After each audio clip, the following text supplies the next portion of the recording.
C'est bon, je suis en direct. Il paraît que je suis en direct. On peut vérifier? Alors, bienvenue à toutes et à tous. Voilà, on me dit effectivement que je suis en direct. Bienvenue à toutes et à tous. Je vous accueille chez moi, dans mon salon, parce que je pense que voilà, des fois la proximité c'est plus sympa que dans un cadre très formel, très organisé.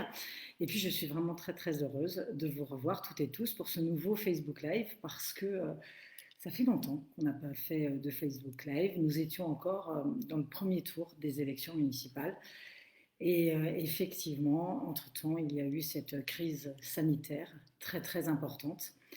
Et je voulais tout de suite en profiter pour remercier toutes les personnes qui ont œuvré pendant cette crise sanitaire, que ce soit bien sûr le personnel médical, mais également toutes les personnes qui ont œuvré, qui ont été en première ligne, parce que je pense que nous nous en souviendrons longtemps.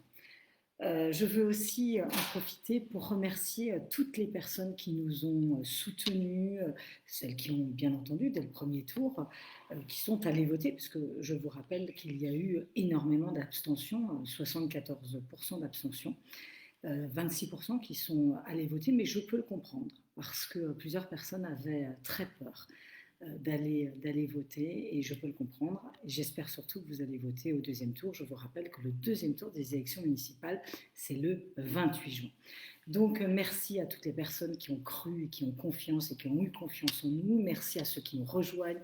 Merci tous les jours, nous avons de nouveaux soutiens.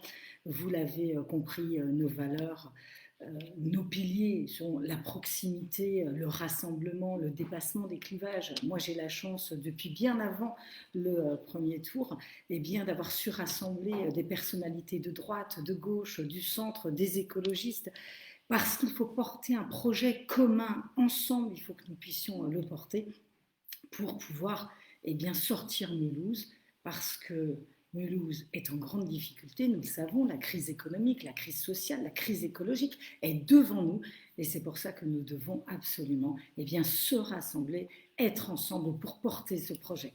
Alors oui, Mulhouse en vrai, parce que nous sommes sincères, nous avons aussi fusionné avec Osons Mulhouse et Fatima-Yen. Notre ADN, je le disais encore tout à l'heure sur France 3, notre ADN c'est la proximité, notre ADN commun est la proximité, pardon. Et c'est vrai que Fatima-Yen connaît très très bien certains quartiers, parce qu'elle est aussi conseillère départementale. Et avec son association, avec Osons Mulhouse, nous avons fusionné pour porter justement tout cela et pour que Mulhouse, bien entendu, réussisse. Encore une fois, c'est important parce que la crise économique, sociale et écologique est devant nous. Alors je vois déjà plein de personnes qui sont avec nous, qui me disent bonsoir, bonsoir à toutes et à tous. Donc je vais faire un peu les deux, c'est-à-dire je vais en même temps regarder les questions que vous allez me poser.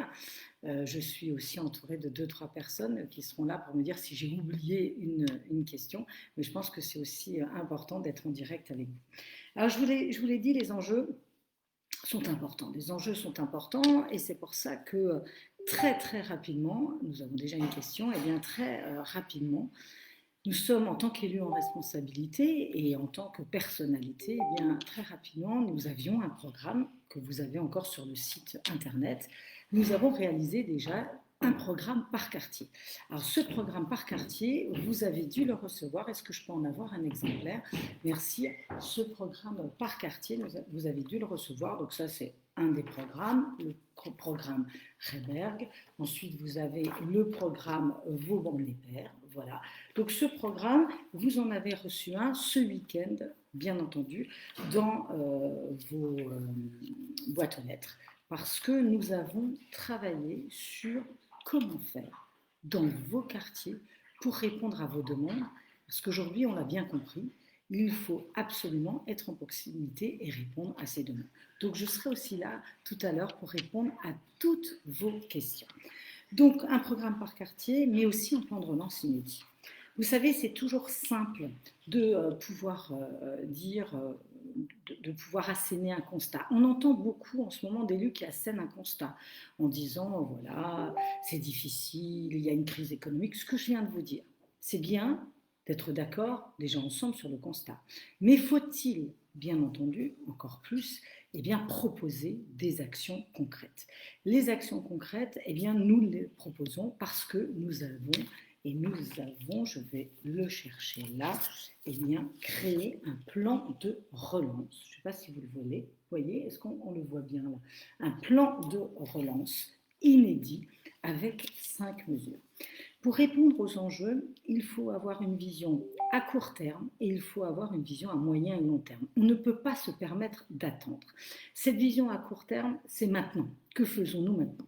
Maintenant, je vous propose, dès le 29 juin, c'est-à-dire le lendemain des élections du deuxième tour, de tout faire pour créer un fonds de soutien et de solidarité de 10 millions d'euros.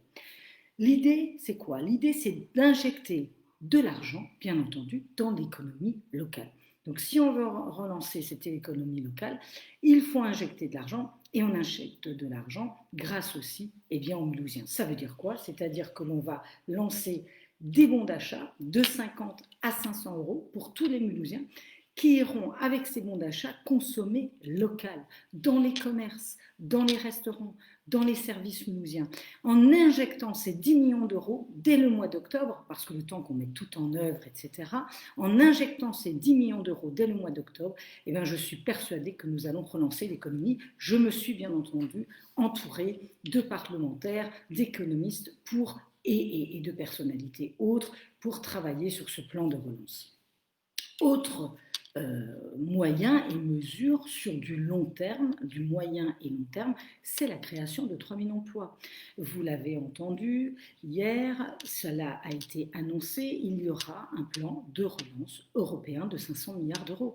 Il faut s'y inscrire pour créer des emplois, pour relancer, bien entendu, cette économie, pour redynamiser ces emplois d'économie verte relocalisés, que ce soit de la mécanique, que ce soit du textile, et on l'a vu encore plus pendant la crise Covid, que ce soit les produits pharmaceutiques, que ce soit toute cette économie sociale et solidaire, toute cette économie créative. Nous avons tant à faire. Mais faut-il encore pouvoir porter les projets, c'est-à-dire accompagner les projets et accompagner aussi les entrepreneurs.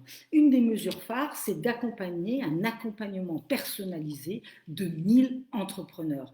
Oui, parce que si nous les accompagnons, nous pouvons aussi bien sûr bénéficier de ces crédits européens qui vont bien entendu être développés. Nous avons 5 mesures. Je viens de vous en donner 2, c'est-à-dire ce fonds de soutien de solidarité de 10 millions d'euros, je répondrai à vos questions tout à l'heure, la création de 3 000 emplois à Mulhouse et bien entendu Mulhouse, première ville verte. Mulhouse, première ville verte, c'est un objectif qu'il faut nous assigner. Il faut s'assigner cet objectif parce que quand on ne s'assigne pas d'objectif, on ne le fait pas. Objectif 2026, Mulhouse, première ville verte de France. Ça veut dire quoi? Ça veut dire que dans notre budget, ça doit être une de nos priorités. Il faut bien sûr créer des pistes cyclables, on l'a entendu, un vélo pour chacun, 30 km de pistes cyclables, mais il faut aussi planter des arbres, végétaliser, créer des îlots de fraîcheur dans les quartiers, dans les écoles, tout un programme que vous avez, bien entendu, dans notre programme initial, mais qui deviendra une de nos priorités. On l'a vu, pendant la crise Covid, on l'a vu, le système des urgences ne fonctionne plus. Mercredi soir, j'aurai un Facebook live avec Bruno Fuchs, le parlementaire, le député, qui nous accompagne beaucoup sur ce dossier de la reconstruction d'un nouveau bâtiment des urgences. Sur cette reconstruction des urgences à Mulhouse, c'est vital et je pourrais vous en parler aussi un peu tout à l'heure. Et notre 5e mesure, c'est de créer une police de proximité dans chaque quartier. Dans chaque quartier, il nous faut une police de proximité, mais il faut aussi que les auteurs de la prévention et les auteurs de la répression soient ensemble pour être là, à côté de nos habitants, parce que la sécurité, c'est un droit fondamental pour tous. Voilà, je ne veux pas vous asséner non plus un trop long, monologue, parce que je ne suis pas là pour ça, je suis là vraiment pour répondre à vos questions, à toutes vos questions. On est cool, on a le temps, je suis chez moi, donc je n'ai pas d'obligation horaire. Je serai là vraiment pour répondre à toutes vos questions. Alors, quelle est la première des questions? Alors, en fait, je ne vois pas bien sur mon... alors, en tant que jeune actif à Mulhouse, aurais-je droit à un bon d'achat de la ville? Bien entendu, j'ai bien dit tous les Mulhousiens. C'est pour ça que nous avons ces bons d'achat de 50 à 500 euros, bien entendu, en tenant compte du revenu fiscal de référence, c'est-à-dire par rapport à vos revenus. Mais tous les Mulhousiens, parce que c'est important de consommer local. On a des commerces formidables et c'est aussi important de consommer dans tous les quartiers. Le centre-ville, bien entendu, mais dans tous les quartiers, nous avons 16 quartiers à Mulhouse, nous avons des commerçants partout, nous avons des restaurants un peu partout, et bien entendu, presque partout, parce que malheureusement, dans certains quartiers, il n'y a plus assez de commerce. Là aussi, il va falloir vraiment retravailler sur ce sujet-là, mais bien sûr, vous aurez droit à un bon d'achat entre 50 à 500 euros. Alors, Mulhouse est une ville étudiante et internationale, tout à fait. C'est Aline qui me pose cette question. Que proposez-vous pour le rayonnement de l'Université de Haute-Alsace? Il faut véritablement aujourd'hui que nous travaillions main dans la main, encore plus avec l'Université de Haute-Alsace, que ce soit la ville, que ce soit l'agglo, et vous savez qu'il faut absolument que nous soyons imbriqués avec l'agglomération, que ce soit le conseil départemental et demain la collectivité européenne d'Alsace. Nous avons beaucoup à faire avec l'université. Je sais qu'il n'y a pas très longtemps, il y a une chaire économie sociale et solidaire qui s'est créée. Donc là aussi, nous pouvons développer cela. Et sur l'international, bien entendu, nous avons beaucoup de filières à mettre en œuvre. Alors, d'autres questions. Fernand Naudin qui me dit création de 3000 emplois. Je me permets de donner les noms des personnes qui écrivent. J'espère que ça ne vous dérange pas. Donc voilà, création de 3000 emplois, vous voulez dire 3000 emplois de fonctionnaires supplémentaires, vous trouvez que cela manque. Je n'ai jamais dit 3000 emplois de fonctionnaires supplémentaires. Ou alors je me suis mal fait comprendre, bien sûr que non. Quand je parle de création d'emplois, quand je parle du plan de relance européen, sur justement cette reconstruction économique, solidaire et écologique, ce sont de nouveaux emplois. Vous le savez sûrement tout autant que moi, bon nombre d'emplois de demain n'existent pas encore. À nous aussi d'être des plateformes innovantes pour les faire exister. Donc non, ce ne sont pas 3000 emplois de fonctionnaires supplémentaires.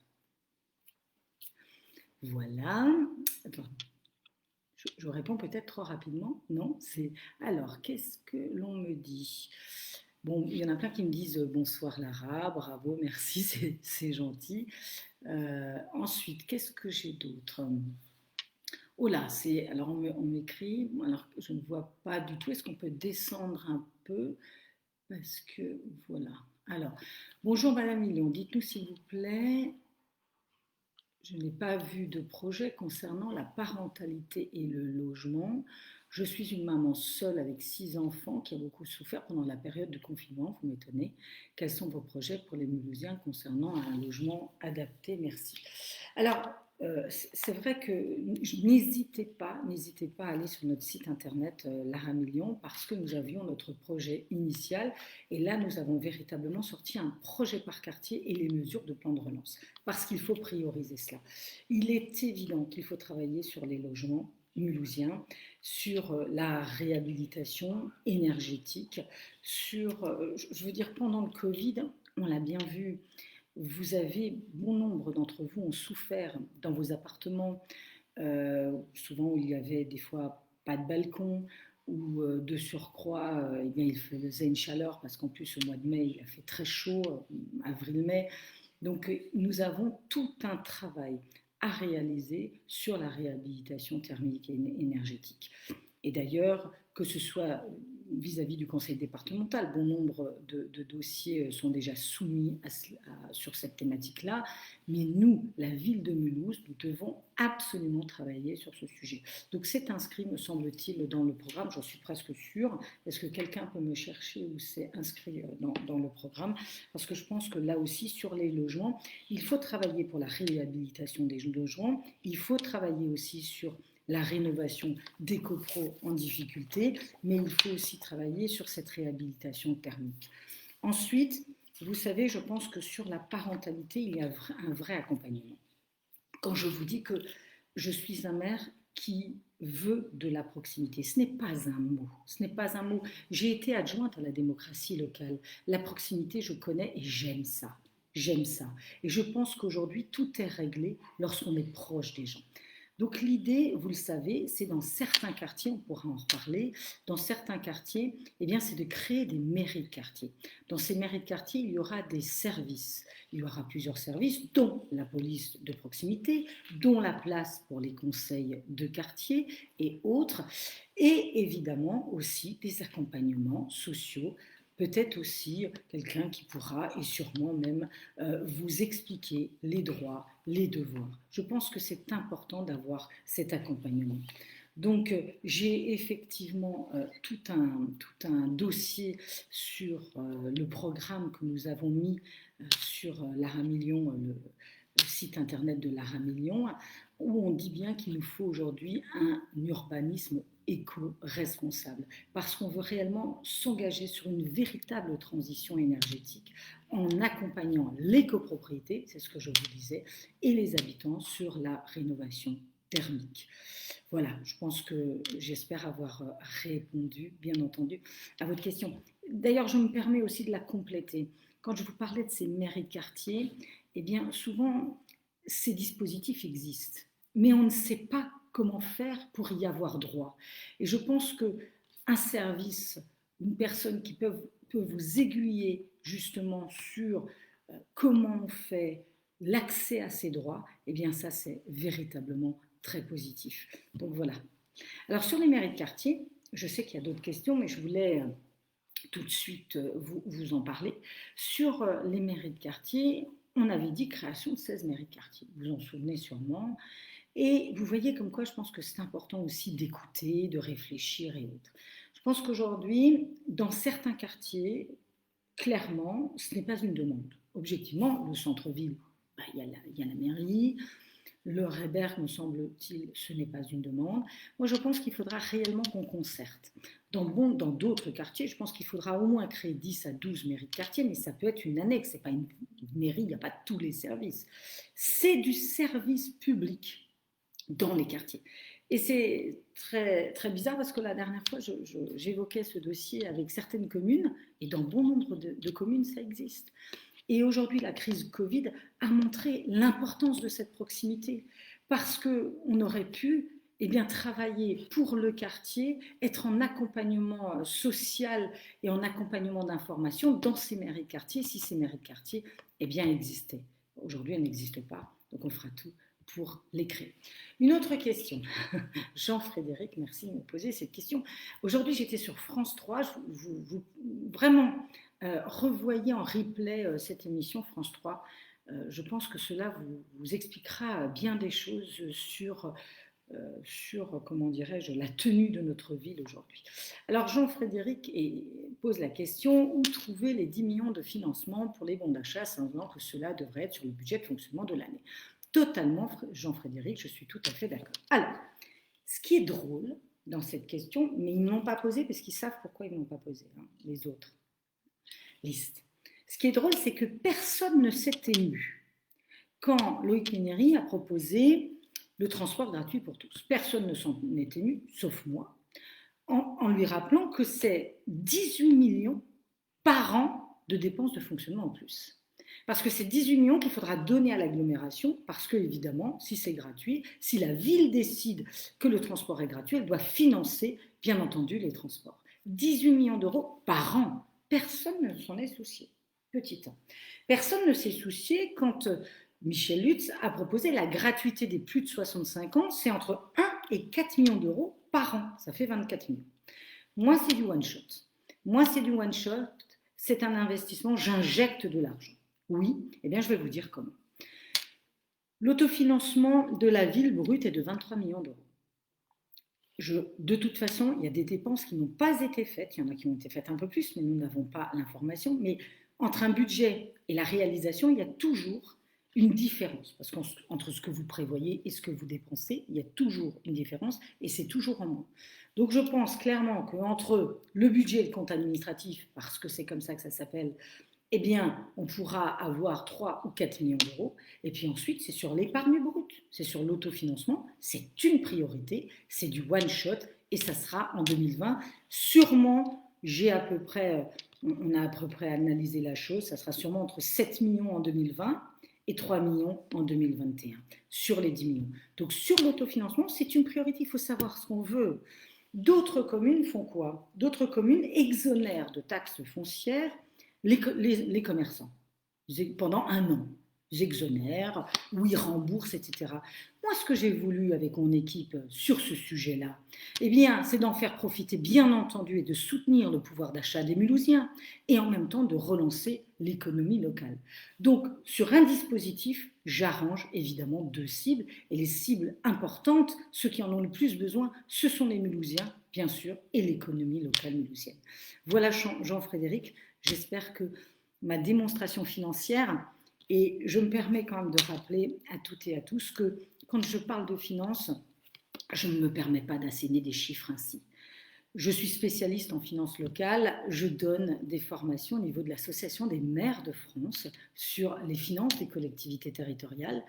J'ai même en son temps, je pense qu'il ne m'en voudra pas de le rappeler, donné un petit cours de finance à Jean Rotner quand il est devenu maire, parce qu'il avait besoin que je lui explique les finances de la collectivité territoriale. Il ne comprenait pas le budget, ce n'était pas sa formation, hein.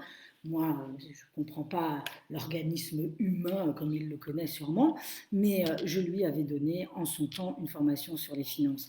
En tant que vice-présidente au Conseil départemental des finances, avec la présidente de l'université, avec la présidente du département et avec les collègues, eh bien, nous avons assaini une situation qui est très, très difficile. On a réduit l'endettement de façon très, très importante. On a augmenté l'autofinancement. Donc, croyez-moi, je saurai faire attention à votre argent. Je n'augmenterai pas les impôts, mais je saurai réorienter le budget, faire les économies qu'il faut faire pour justement que cela profite un maximum à Mulhouse et aux Mulhousiens. Alors, le programme de Dornac. Le programme de Dornac est vague, Dornac est grand, je suis d'accord. Les intentions, mairie, quartier, police locale, etc. Où se feraient ces implantations, Dornac Centre étant assez délaissé. Alors, j'ai le programme Dornac en face de moi. Alors déjà, ce qu'il faut que vous entendiez, c'est que ce programme, on ne l'a pas fait seul. Hein, d'accord? On ne l'a pas fait seul. Avant le premier tour des municipales, les référents de quartier, vous savez que les référents de quartier sont Philippe Lallemand, qui habite le quartier, parce que ce qui est important, c'est que demain, vous ayez des élus en proximité, mais des élus qui habitent le quartier, des élus que vous allez connaître, des élus qui auront un numéro de téléphone, un mail que vous allez pouvoir contacter, qui sera là pour répondre à vos questions. Ça, c'est le premier point. Donc, ces élus ont travaillé déjà avec soit des associations, soit des habitants. Donc, Philippe Lallemand, bon nombre le connaissent, Céline Surette-Grosboyau et Anne-Marie Levasseur sont 3 de mes colistiers, 3 des colistiers qui habitent le quartier et qui évidemment seront à vos côtés. Donc, on a travaillé ce programme avec le quartier, donc la mairie annexe de quartier, tout le monde me la demande. Parce qu'évidemment, vous n'avez pas de service, il n'y a plus de conseil de quartier, et le conseil de quartier, c'était quelque chose de formidable. C'est-à-dire des habitants du quartier qui vont avoir un budget dédié, 100 000 euros par an, 100 000 euros par an pour Dornac et pour réaliser des investissements ou autres dans leur quartier. Moi, je crois en l'expertise d'usage. Je suis persuadée qu'on peut faire mieux et moins cher et plus rapide lorsque c'est vous qui le décidez en proximité. Donc voilà, ça c'est un premier programme. Planter des arbres fruitiers, planter des arbres dans le quartier, on en a besoin. Relier les deux Dornac grâce à une couverture végétalisée, ça a été votre demande. Préserver l'identité résiduelle et le patrimoine de Dornac, ça veut dire quoi? Ça veut dire qu'aujourd'hui, on a un plan local d'urbanisme. Eh bien, ce plan local d'urbanisme doit absolument préserver l'identité résidentielle et le patrimoine. Cela n'a pas été le cas depuis de nombreuses années. À cause de cela, il y a des constructions un peu bizarroïdes qui se font à Dornac. Il y a aussi des problèmes de circulation, des problèmes de stationnement. Cela n'est pas normal. C'est un quartier qu'il faut, bien entendu, préserver.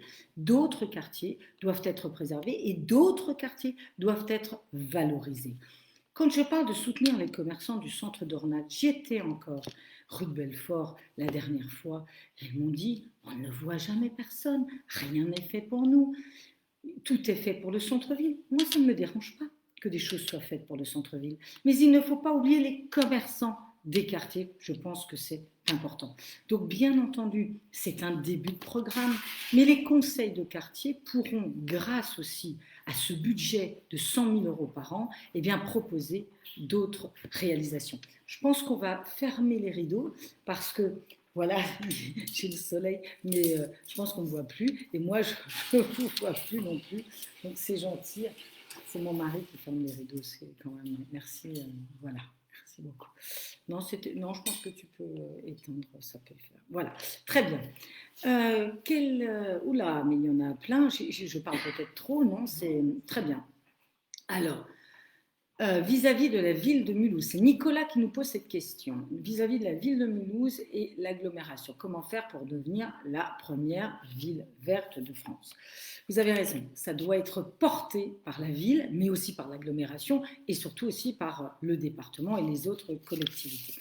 Donc, premièrement, déjà vous dire que je suis la seule aujourd'hui, la seule, je me permets de vous le dire, à avoir la possibilité de travailler en étroite collaboration avec le président de l'agglomération, avec les maires de l'agglomération et avec la collectivité européenne d'Alsace sur une ville verte.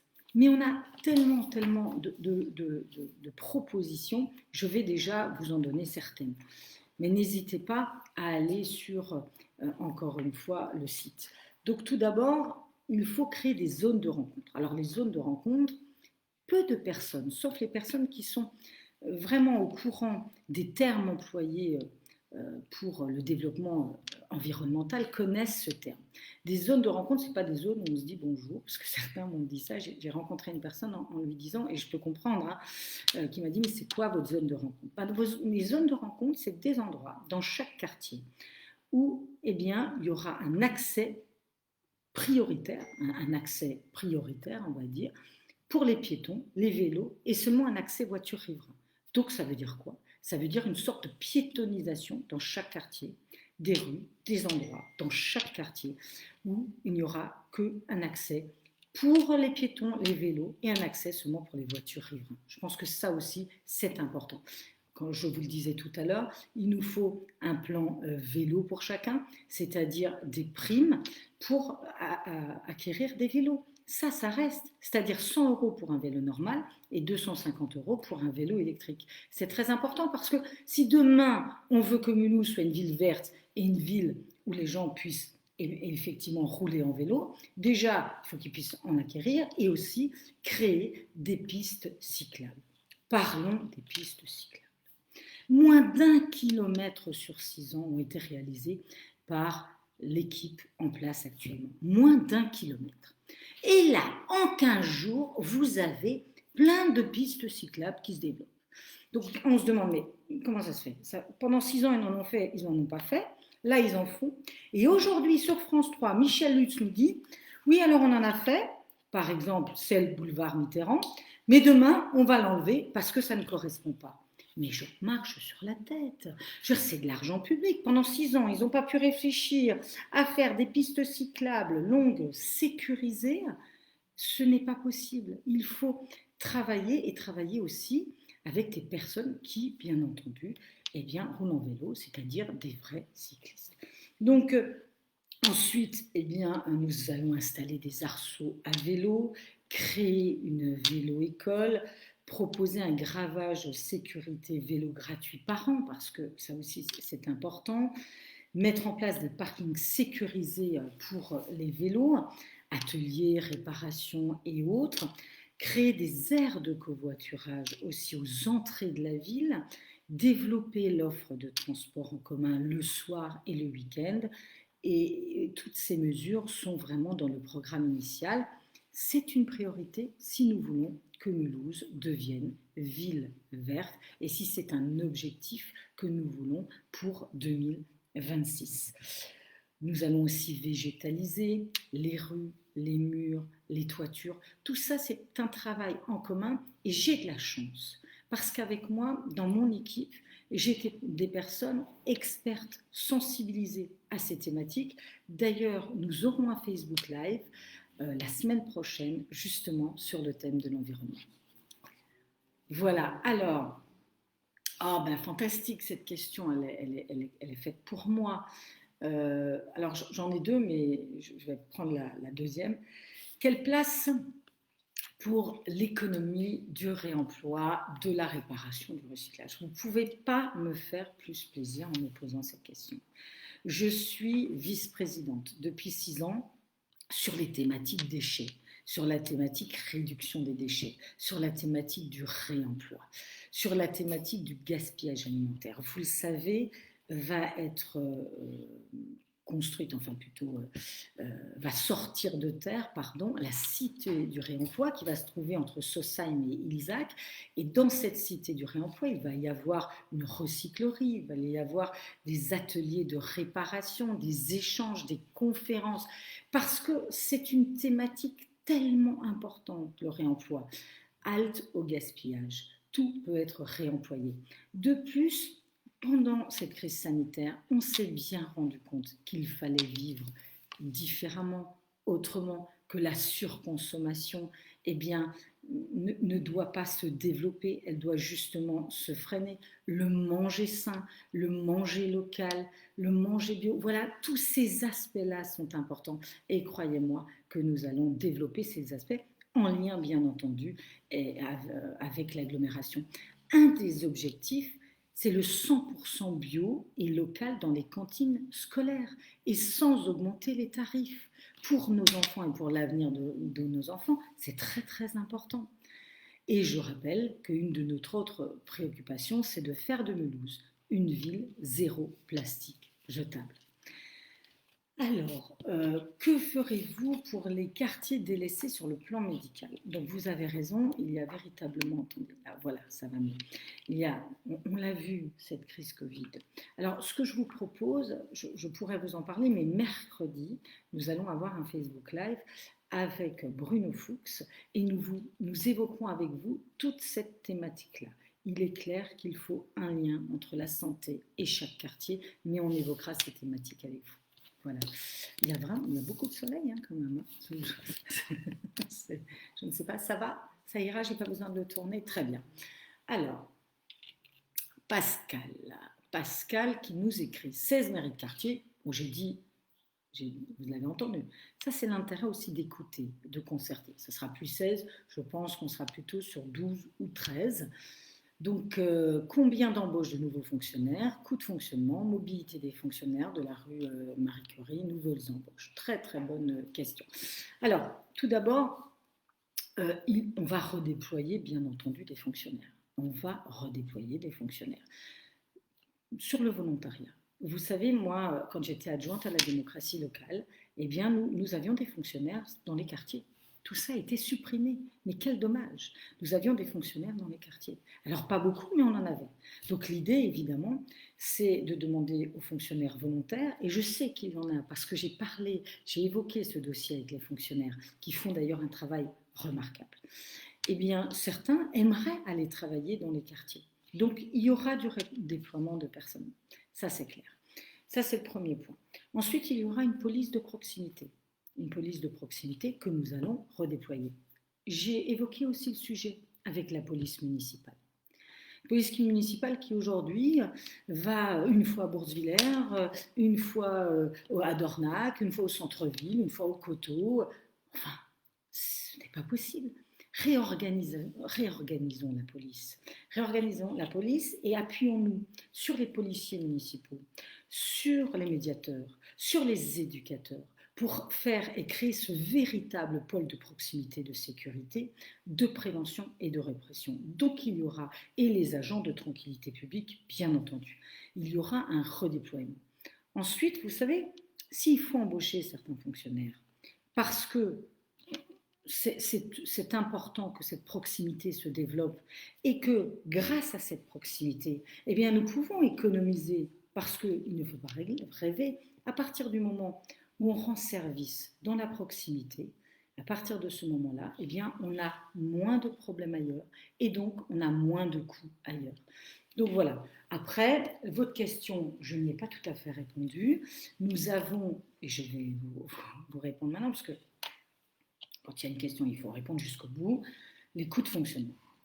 Coûts de fonctionnement, nous savons que nous avons des bâtiments dans chaque quartier. Le problème aussi aujourd'hui, c'est que sur le patrimoine immobilier de la ville de Mulhouse, il n'y a pas de travail qui a été réalisé depuis de nombreuses années. Nous avons des bâtiments qui n'ont pas été rénovés. Nous avons des bâtiments qui sont laissés à l'abandon. On a eu des bâtiments préemptés dont on ne fait rien depuis des années. Eh bien, il faut se poser la question. Et la question, elle est claire. Que faisons-nous de ces bâtiments? Est-ce qu'on les vend? Est-ce qu'on les réhabilite? Est-ce qu'on y fait, par exemple, au rez-de-chaussée, une mairie de quartier ou une annexe mairie de quartier? C'est un travail que nous allons réaliser très, très rapidement. Et puis, il y aura effectivement des coûts de fonctionnement sur le chauffage, sur l'électricité, etc. La proximité vaut bien cela. Et je suis persuadée que grâce à cela, eh bien, Mulhouse pourra être une ville prospère, respirable et bienveillante. Et j'y crois beaucoup. Alors, y a-t-il d'autres questions? Ouais, on va fermer, hein, mais là, on va être complètement dans le noir. Stop, parce que c'est bon. Voilà, super. Stop. Merci. Ah, ben, je vous vois mieux, moi. Enfin, je ne sais pas si vous me voyez mieux, mais moi, je vous vois mieux. Alors, bonsoir. Alors oui, bonsoir. Que prévoyez-vous de faire pour le quartier des Coteaux qui est complètement laissé à l'abandon? Je suis tout à fait d'accord. Je suis tout à fait d'accord. Il est laissé à l'abandon et ce qui est le plus embêtant, c'est qu'il est laissé à l'abandon et qu'on a de l'argent. Parce qu'on a des crédits de renouvellement urbain. Parce que les Coteaux, eh bien, il y a une somme importante concernant le renouvellement urbain. Ce sont des crédits d'État, d'accord, des crédits d'État importants et évidemment des crédits de ville et aussi des crédits de l'agglomération. Donc il faut savoir que ces crédits sont là, il suffit de faire. Donc il est prévu dans son contrat de renouvellement urbain de rénover les 3 groupes scolaires du quartier, d'accompagner aussi les copros dégradés, de réhabiliter la crèche, mais certaines choses ont été décidées sans concertation et en plus sans information. Je discutais avec les habitants du quartier et d'ailleurs, si vous avez la plaquette du quartier des Coteaux, vous avez également bon nombre de mes colistiers qui habitent les Coteaux, qui connaissent les Coteaux et qui évidemment nous ont fait part de tout cela et qui ont évoqué ces problématiques des Coteaux. Donc on a Annette Bourg, et que tout le monde connaît au Coteaux. Annette Bourg, que si elle me regarde, j'ai vraiment envie de saluer parce qu'elle a quand même créé 8000 masques, 8000 masques, 8000 masques, Annette Bourg, pendant la crise du Covid. Merci beaucoup Annette pour tout ce que tu as fait. Il y a Fatou également, il y a Anouar, il y a Inda, il y a Shaima. Toutes ces personnes sont dans la liste et toutes ces personnes vont porter ce dossier. Donc oui, beaucoup de choses vont être réalisées au Coteaux puisque les crédits sont là. Il suffit de faire, mais il faut le faire bien sûr en concertation et assez rapidement. Et puis, on a tout ce travail sur la plaine sportive qui va du stade Bruno Barina au COSEC Jean Massé en incluant le gymnase Camus. Et tout ce travail, nous devons le réaliser avec ces crédits que nous avons. Après, eh ben, comme tous les quartiers, il a été laissé à l'abandon. Les Coteaux ont été laissés à l'abandon. Il n'y a plus de fête de quartier. Dans le temps, il y avait une fête annuelle du quartier en lien avec toutes les associations, les forces vives. Moi, j'y crois ça, mais j'y crois dans tous les quartiers. C'est-à-dire qu'il faut recréer ce lien. On l'a bien vu pendant cette crise Covid, c'est en recréant du lien qu'on dépasse tout ce qui se passe et véritablement qu'on réussit. Il faut aussi aménager un espace réemploi. Nous allons travailler sur tous les quartiers pour procéder à l'enlèvement immédiat des voitures ventouses. Ce n'est pas acceptable. Et puis, travailler sur des solutions de vélo-partage, organiser une bourse à l'emploi dans chaque quartier, dans les mairies de quartier annexes. Eh bien, il y aura un ou deux ou trois ou quatre forums eh bien, à l'emploi où on va faire venir plusieurs chefs d'entreprise qui viendront dans les quartiers et qui évoqueront avec justement les jeunes et les moins jeunes les possibilités offertes. J'ai discuté avec des chefs d'entreprise. En ce moment, il y a quelque chose d'assez étonnant.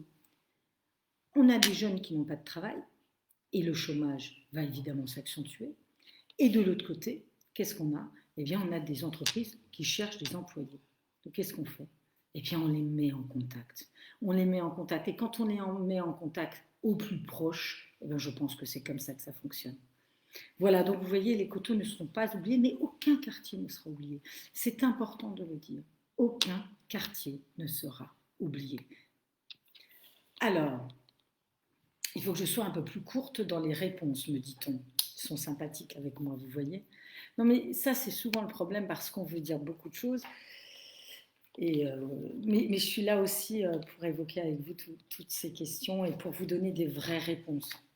Parce que, voilà. Alors, cher Bernard, comment pouvons-nous encourager le bilinguisme? Je plaisante parce que je connais bien Bernard. Comment pouvons-nous encourager le bilinguisme français-allemand et le plurilinguisme à Mulhouse? Eh bien, effectivement, je plaisante parce qu'il a sûrement toutes les réponses à ces questions. Donc, on a beaucoup de possibilités sur le bilinguisme français-allemand. Je pense qu'on doit bien sûr développer ce bilinguisme. C'est important. On travaille, enfin je veux dire, on est à côté de l'Allemagne et de la Suisse.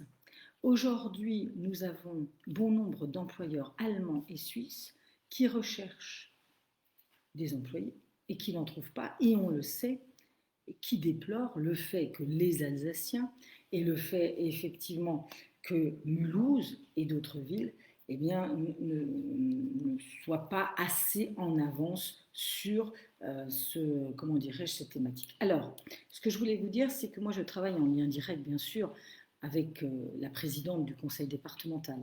Et la présidente du conseil départemental, vous le savez, demain, avec la collectivité européenne d'Alsace, le bilinguisme, le transfrontalier, c'est une mesure, c'est une compétence prioritaire, une des compétences prioritaires pour le Haut-Rhin et évidemment pour Mulhouse. Après, nous avons d'autres actions également. C'est installer dans chaque bibliothèque, médiathèque, un espace consacré à la langue et aussi à la culture régionale, parce qu'on parle de plurilinguisme, on parle du français-allemand, mais il faut aussi parler de l'alsacien, et je pense que c'est important de l'évoquer ensemble. Je ne le redirai jamais assez, nous avons aujourd'hui, bien sûr, notre histoire, et il faut que nous soyons là pour cette histoire et que nous fassions vivre notre histoire, mais on a aussi 136 nationalités, c'est une richesse. Et ensemble, eh bien, il faut que nous puissions travailler et faire émerger ces richesses. Alors bien sûr, il faudra développer la filière bilingue dans les écoles, ça c'est une évidence, et il faudra véritablement travailler cela en lien direct avec le rectorat et, j'en suis persuadée, avec la collectivité européenne d'Alsace. Alors, oui, le soir. Alors, concernant les transports publics, à quand des bus le soir pour les communes avoisinantes? Le soir et le dimanche, Mulhouse est une ville morte. Alors, ça c'est bien entendu une question d'agglomération, mais l'agglomération, on y est, on travaille avec l'agglomération en lien direct. Sur les communes avoisinantes, c'est vrai que là, je pense qu'il faudra que l'on puisse travailler avec Solea et l'agglomération sur cette thématique. Par contre, vous le savez, moi je compte aussi développer les bus et le tram le soir, parce que j'ai bon nombre d'habitants qui me disent qu'ils aimeraient sortir, mais le tram peut-être, ils peuvent le prendre pour sortir, mais pas pour rentrer. Donc c'est très embêtant. Donc ce travail, on le fera en lien direct, bien sûr, avec l'agglomération. Et je pense que c'est un élément d'attractivité de la ville de Mulhouse. Voilà. Eh bien, écoutez, on me dit que c'est la dernière question, ou il y en a encore et on ne veut pas. Voilà. Combien de temps j'étais avec vous? Quelle heure est-il? Ah oui, quand même, il est 20h45. Écoutez, moi, je pense que pour un premier Facebook Live, comme on ne s'est pas vu depuis très très longtemps, eh bien, je pense que pour ce premier Facebook Live, j'étais déjà très heureuse d'être avec vous. J'étais très heureuse de pouvoir répondre à vos questions. On en fera d'autres. On en fait 5 des Facebook Live jusqu'à dimanche prochain.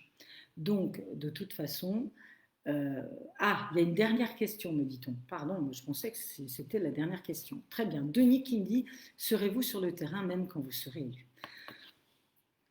J'adore ça. J'adore ça. Vous savez, moi, je suis jamais dans une tour d'ivoire. J'ai aucun intérêt. J'aime le contact. J'aime qu'on m'explique. J'aime qu'on me donne des idées. J'aime aussi lorsqu'on me dit, mais ce que vous avez fait, c'est pas bien. Parce que c'est ça. Il faut qu'on soit dans la vraie concertation, dans la vraie co-construction. C'est pas que des mots, c'est pas seulement une petite partie de la population, c'est tout le monde. Grâce à ces conseils de quartier que nous allons remettre dans chaque quartier, on aura un lien direct entre les élus, les conseillers de quartier et les habitants. Et je vous rappelle que je ferai une réunion de quartier tous les 18 mois. C'est-à-dire que tous les 18 mois, le maire de Mulhouse, que j'espère être, le maire de Mulhouse viendra dans chaque quartier. Je l'ai fait avant le premier tour. J'ai fait une réunion par quartier. Eh bien, tous les 18 mois, c'est-à-dire 3 fois dans le mandat, eh bien, le maire de Mulhouse, avec bien sûr les services et les élus, eh bien, sera à vos côtés et sera surtout là pour répondre à vos questions. Et vous me direz aussi, ça c'est bien, mais ça c'est pas bien. Et grâce à cela, on évoluera ensemble. Voilà ce que je voulais vous dire. On fera encore plusieurs Facebook Live. Le prochain, c'est mercredi, sur la santé. Alors ça, c'est le thème principal. Et après, je répondrai encore à vos autres questions, puisqu'on ne va pas parler que 45 minutes de la santé. Donc, on a beaucoup de choses à dire. Et je pense qu'on évoquera ce sujet avec Bruno Fuchs, mercredi soir, à partir sûrement de 20h également. On vous donnera ces informations. Et ensuite, on en aura d'autres sur d'autres thématiques. Bien sûr, je répondrai encore à toutes vos questions. Ça a été un vrai plaisir pour moi. Je vous embrasse. Et puis, n'hésitez pas encore à nous poser des questions via Facebook, via notre site internet. On est vraiment là pour vous répondre. C'est vrai qu'on peut moins faire de réunions publiques, on peut moins se voir. On ira déambuler dans les quartiers lorsqu'on distribuera les tracts. Mais ce n'est pas la même chose qu'une réunion publique. Ça nous manque, mais c'est important parce qu'il faut respecter les gestes barrières. Il faut faire attention à la maladie. Je vous embrasse. Bonne soirée.